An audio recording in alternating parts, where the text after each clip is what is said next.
இரத்தக்காட்டு மோகினி பேய் பத்தி எல்லாம் கேள்விப்பட்டிருப்பீங்க. ஆனா சங்க கால தமிழர்கள் பயந்து நடுங்கின இன்னைக்கு நாம மறந்து போன ஒரு கொடூரமான பெண் பேயை பத்தி தெரியுமா? அதுதான் கூலி. வடமொழியில இவங்களை ஈடாகினி அப்படின்னு சொல்லுவாங்க.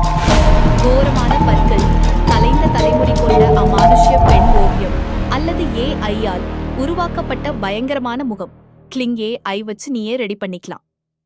இவங்க பாக்குறதுக்கே உடம்பு முழுக்க சொடுகாட்டு சாம்பல் பூசி கோர பற்களோட கையில வளைஞ்ச கத்தியோட பாக்குறவங்கள அலற வைக்கிற மாதிரி இருப்பாங்க.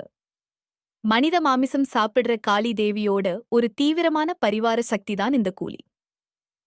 பழைய ஓலைச்சுவடிகள், கலிங்கத்து பரணி அல்லது புறநானூறு புத்தகப் படங்கள் சும்மா கதையில்ல ஃப்ரெண்ட்ஸ். புறநானூறு, கலிங்கத்து பரணி மாதிரியான தமிழ் இலக்கியங்கள்ல இவங்கள பத்தின குறிப்புகள் இருக்கு. பெரும் போர்கள் நடக்கிற இடத்துலயும் சுடுகாட்டுலயும் வாழ்ற இவங்க போர்க்களத்துல இறந்து கிடக்கிற வீரர்களோட உடல்களுக்கு நடுவுல பேய்கொட்டு அடிச்சு கொடூரமா நடனமாடுவாங்களாம். இரவு நேரக்காடு அல்லது கிராமத்து எல்லைச்சாமி சிலைகள். காலப்போக்குல இந்த வழிபாடு மறைஞ்சாலும் இன்னைக்கும் தமிழ்நாட்டோட சில கிராமங்கள்ல எல்லை காவல் தெய்வங்களோட சேர்ந்து இந்த கூலியும் மறைமுகமாயிருக்கிறதா நம்பப்படுது. அடர்ந்த இருட்டுப்பாதை. சப்ஸ்கிரைப்/ஃபாலோ அனிமேஷன்.